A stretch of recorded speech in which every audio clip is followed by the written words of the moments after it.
ये मुल्क गरीब मुल्क है भारत के वजीर आजम, ये मुल्क बहुत गरीब मुल्क है।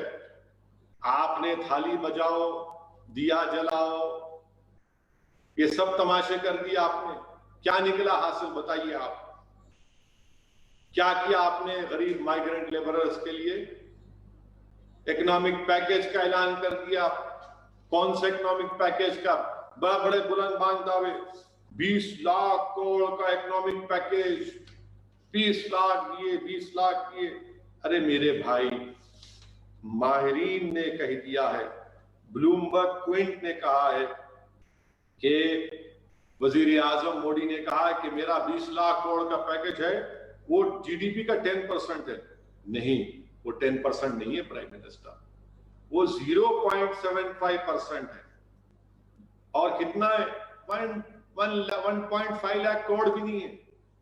ये ब्लूमबर्ग की रिपोर्ट है। और बोले जा रहे 20 लाख करोड़। अरे 20 लाख कहां दिए भाई?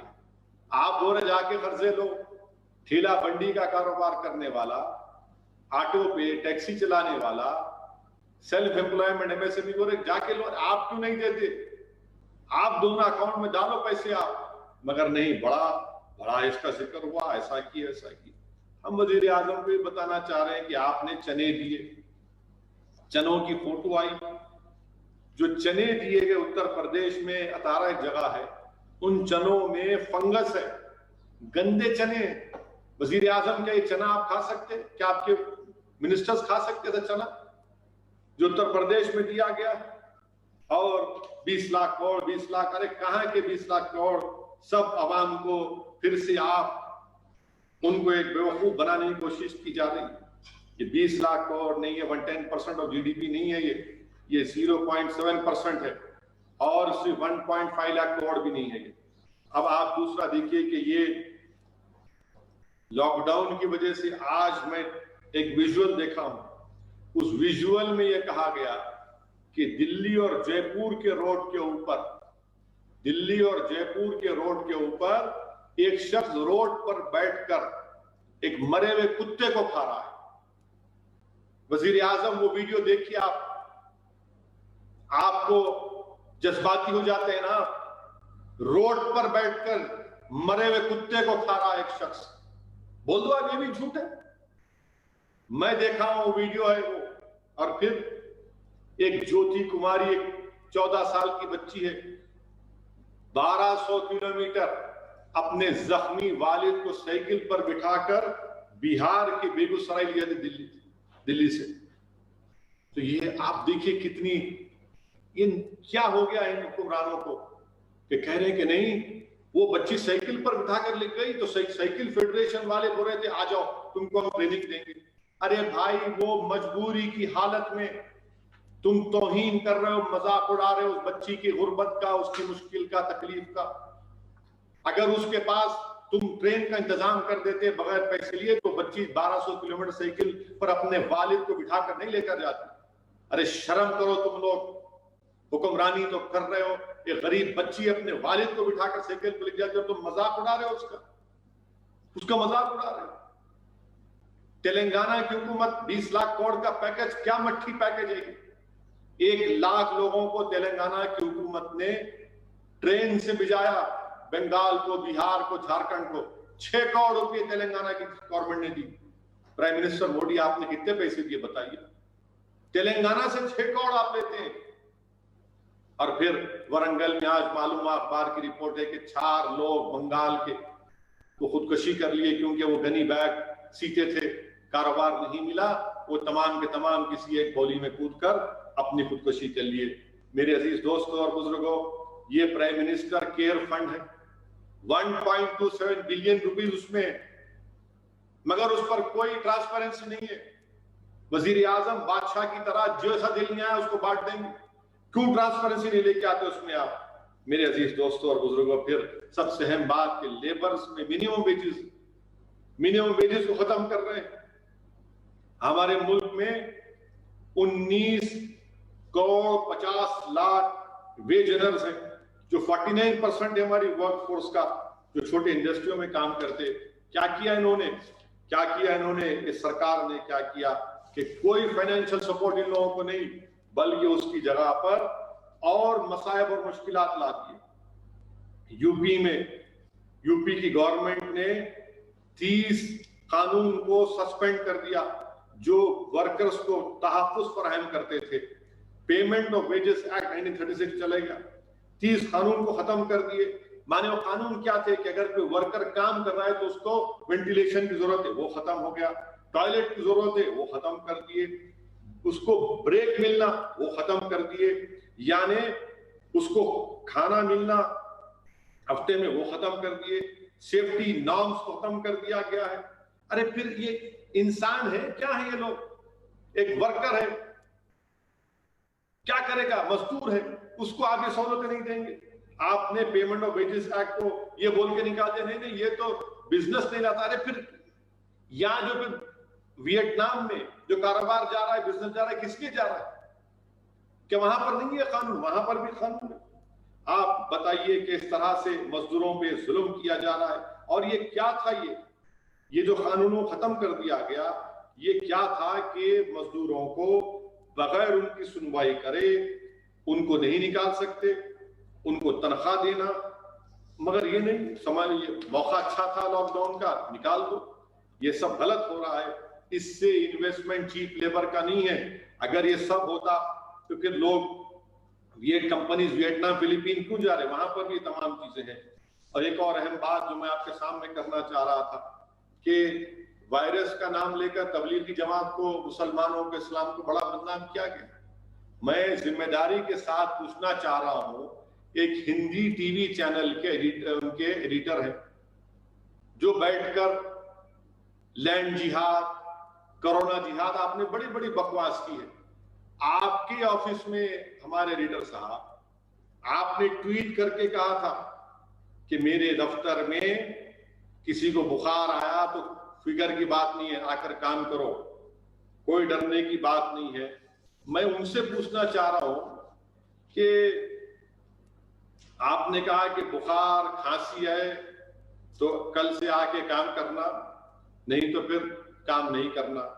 अब वो महाशय जो टीवी पर बैठकर कोरोना जिहाद, तबलीगी जमात बोल रहे थे, क्या हुआ? उनके ही दफ्तर में करीब 60 लोगों को, बल्कि आया एक में 60, एक में 28 उनके एम्प्लॉयज को कोविड हो गया। ये किसने लेकर आया उनको? कैसे आ गया आपके पास कोविड वायरस? मेरे बोलने से आया क्या? अरे दिमाग इस्तेमाल करो, तुम इंसान हो तो। तुम टीवी के स्टूडियो में बैठकर बड़ी बातें कर रहे थे, आज वही बीमारी तुम्हारे दफ्तर में आ गई। और बजाय तुम अपने एम्प्लॉयज को उनको सेफ्टी फराहम कर दो, तुमने धमकी दी उनको, पूरों को आ गया। और फिर जहां पर ये टीवी चैनल का दफ्तर उत्तर प्रदेश में आता और योगी सरकार ने कानून बना दिया कि अगर कोई डेलिबरेटली वायरस को फैलाएगा तो नॉन अवेलेबल सेक्शन है। अब हम ये देखना चाहते हैं कि जिस तरह तबलीगियों पर झूठे केसेस बुक किए गए थे, आप पर केस बुक होगा या नहीं होगा? नहीं होगा, इसलिए कि वो नूरे नजर है, बादशाह के नूरे नजर है। वो तो दुनिया को बता रहे थे कि पकौड़ा तलकर नौकरी दे दो। अरे इसीलिए तो हम कह रहे हैं कि वायरस का कोई मजहब नहीं होता, वायरस किसी को भी हो सकता है। वहीं पर मेरे अजीज दोस्तों और बुजुर्गों, मैं वजीर आजम को बताना चाह रहा हूं कि प्राइम मिनिस्टर ऑफ इंडिया, क्या हो रहा है लद्दाख में? वजीर आजम 56 इंच का सीना का आप दावा करते हैं, मैं टॉलरेट नहीं करूंगा। चाइना क्या नहीं कर रहा है लद्दाख में? क्या लद्दाख कारगिल बनने जा रहा है? मैं सवाल कर रहा हूं वजीर आजम से। वजीर आजम आप बताइए क्या हो रहा है लद्दाख में, कितनी जमीन पर? मेरा सवाल वजीर आजम से है, प्राइम मिनिस्टर ऑफ इंडिया से है कि लद्दाख में चीन की आर्मी ने कितनी जमीन पर हमारा कब्जा किया है अभी तक? आप बताइए हमको, देश जानना चाहता है, मुल्क जानना चाहता है। और फिर जो गालवान रिवर है उसमें कितनी पंगानसू है, वहां पर चीन की आर्मी ने कितनी जमीन पर कब्जा कर लिया? बताइए, बताइए वजीर आजम, ये देश जानना चाहता है क्या हो रहा है सिक्किम में। क्यों चीन इतने ट्रांसलेशंस कर रहा है? क्यों चीन लद्दाख में घुसकर बैठ रहा है, इसका कोई जवाब नहीं है। ये टीवी चैनल जो 6 बजे 8 बजे 9 बजे जो बैठकर अपने बादशाह की चमचागिरी करते हैं, उनकी तारीफ खुशामद करते हैं, तलबे चाटते हैं। अरे कभी तुमने एक प्रोग्राम किया कि चीन क्या कर रहा है? चीन क्या कर रहा है? लद्दाख में घुस रहा है। मेरा सवाल है, बताइए आप। एलिस वेल्स जो यूनाइटेड स्टेट्स के असिस्टेंट सेक्रेटरी, उसने कह दिया क्या चीन इस तरह की हरकतें कर रहा है। और ये बात क्या सच नहीं है वजीर आजम कि इस साल 2020 में चीन 4 महीने में 170 लाइन ऑफ LAC पर ट्रांसग्रेशन चीन तरफ से हुई है और उसमें से 130 लद्दाख में हुई है। 130 लद्दाख में, 130 लद्दाख में हुई है। उसी 4 महीने 2019 में सिर्फ 110 हुए थे। बताइए वजीर आजम, ये कौन जिम्मेदार है इसका? और जब चीन की बात आती तो ये तमाम बीजेपी RSS के लोग खामोश हो जाते। कहां गई तुम्हारी मुल्क से मोहब्बत? क्यों खामोश बैठे हो? सांप सूंघ गया क्या तुम लोगों को? चीन हो, पाकिस्तान हो, कोई हो जो भारत की जमीन पर एक चीज भी लेने की कोशिश करता, हमको खामोश नहीं बैठनी चाहिए। मगर आप चीन की बात आई, ये सिलेक्टिव एमनेसिया क्यों हो जाता है आप लोगों को चीन की जब बात आती है?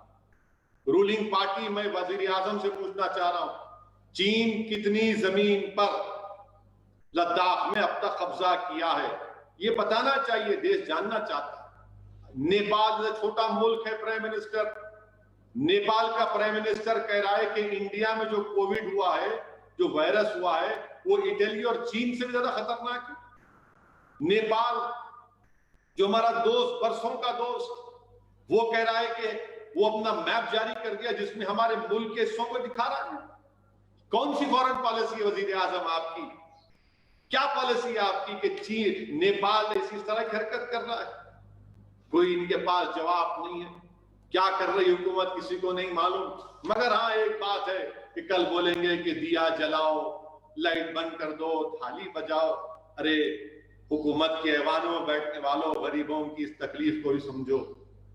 माइग्रेंट लेबरर्स भूख के मारे हजार किलोमीटर, एक शख्स बंबई से तेलंगाना को आया और आकर उसको कोविड हो गया। बंबई से पैदल आया, मुंबई से पैदल आया तेलंगाना को, 550-600 किलोमीटर का सफर पैदल आया। वजीर आजम, क्या फायदा आपके PM केयर्स का? किस लिए उठा के रख रहे हैं आप? लेबर्स चल रहे हैं, पैदल चल रहे हैं, पैर में छाले पड़ रहे हैं, और आप, क्या कभी हम भूल सकते हैं उस शख्स को हम भूल सकते जो फोन कर रहा था, जो बिहार का था, जिसका बेटा मर गया था, चीखे मारकर तकलीफ, उसकी तकलीफ जो फोटो अगर किसी इंसान के दिल में धड़कता हुआ दिल है तो देख याद रखेगा। कल जब आप वोट डालने जाएंगे, सोचो आप ये, हाँ मेरी नफरत पर आपको वोट मांगा जाएगा, यकीनन मुझे निशाने मलामत बनाया जाता, मुझे उसकी फिक्र नहीं। मुझे जीने का सलीका आ चुका है, मैंने तूफानों में चिराग जलाने का हुनर सीख लिया हमने। मगर आप सोचो, देश की जनता को सोचना है। नेशनल दस्तक की आपसे गुजारिश है कि अगर इसको बचाना चाहते हैं तो नेशनल दस्तक को सब्सक्राइब करने के लिए रेड कलर के सब्सक्राइब बटन को दबाएं, फिर बेल आइकन की घंटी दबाएं। नेशनल दस्तक को बचाने के लिए बहुत जरूरी है कि हर खबर को शेयर करें, लाइक करें, कमेंट जरूर करें।